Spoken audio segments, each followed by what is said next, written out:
Hiya, I'm Sarah and I won the Bebo competition and I'm here to interview Cheryl Cole. So, hello. Hello, Sarah. How are you?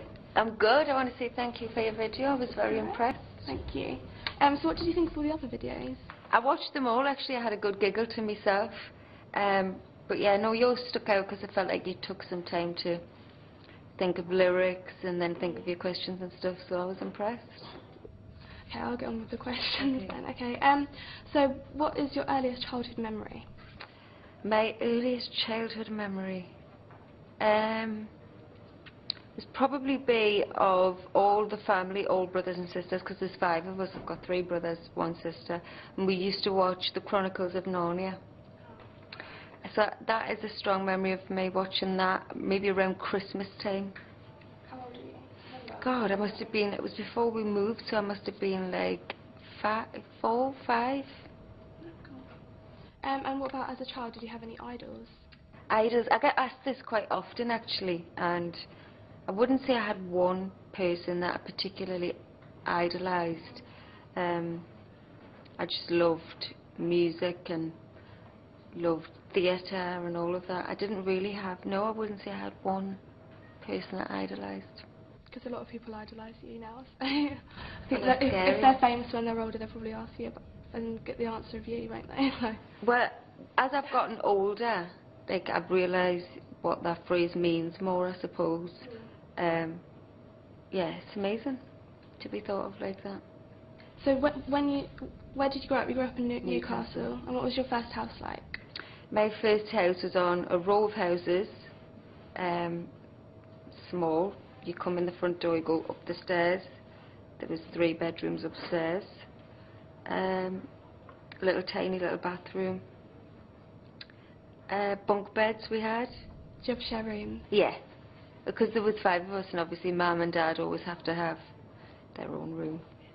Yeah, and the oldest get their room because they want the privacy a bit more and stuff. So there was always, yeah, 4 of us kicking about, and bunk beds we had. Who did you have to share with? I shared with my little brother, my sister, and my middle brother. So the older brother had a bedroom. We all had bunk bed, bunk bed, bunk bed, bunk bed. Bit crazy, but it's all fun. Yeah. What about sports? Did you play any sports when you were younger? No, I was hopeless. Really? Useless at sport. I hated PE. I used to write myself notes. I probably shouldn't be saying this, but I used to write myself notes from my mum, pretend like I could be excused. You've got to tell people not to do that. Don't do that, that's very bad. Do not take my influence. What's your most embarrassing moment?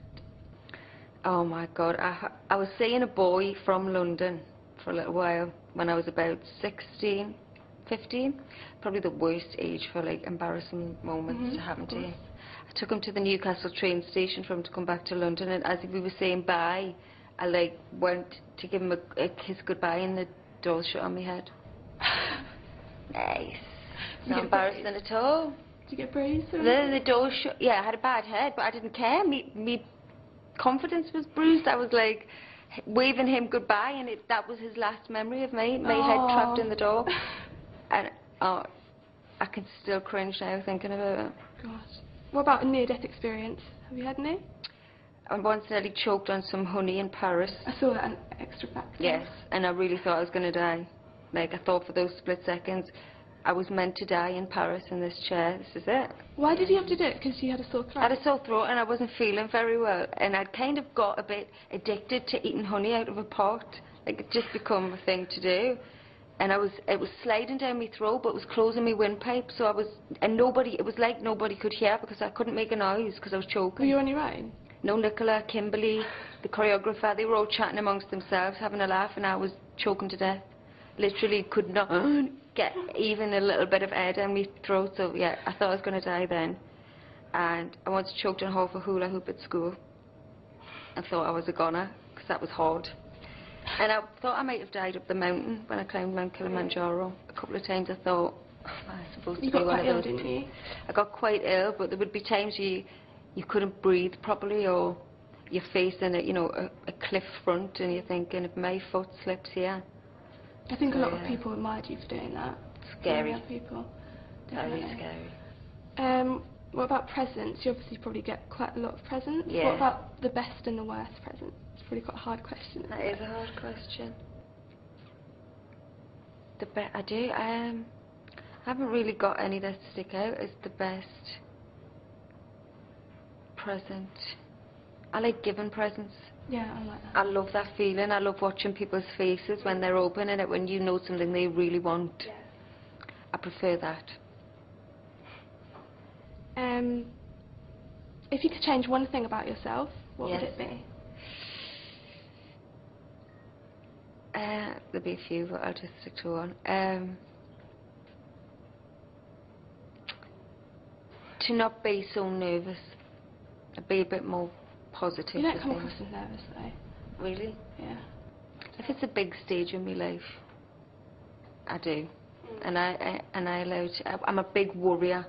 So if I could stop worrying so much, I would change that. Yeah. What would you say has been the most nerve-wracking part of your career?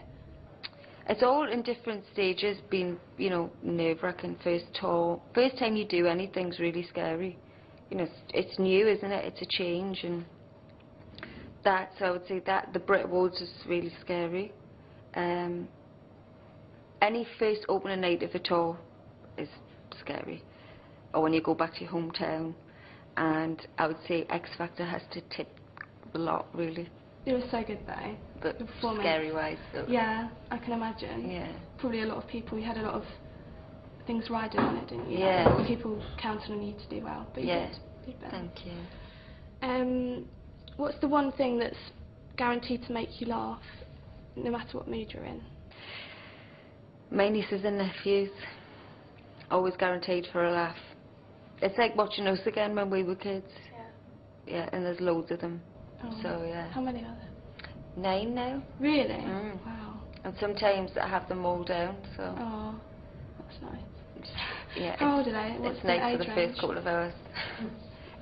They range from one newborn, just tiny Really? newborn, 2 weeks old, 3 weeks old now, to I've got a niece 18. Cool, not my age. Yeah.